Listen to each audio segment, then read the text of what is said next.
Cái này mình cho ba chạy bạc lại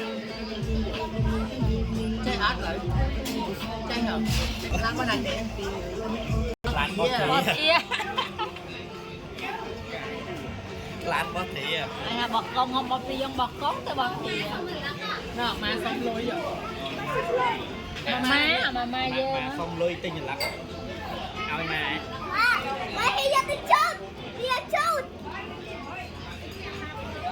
nó mà xong Mà mùi bắp. Để chú.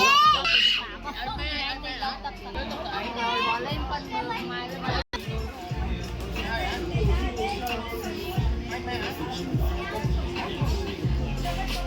cho mai thành tốt cho mình ra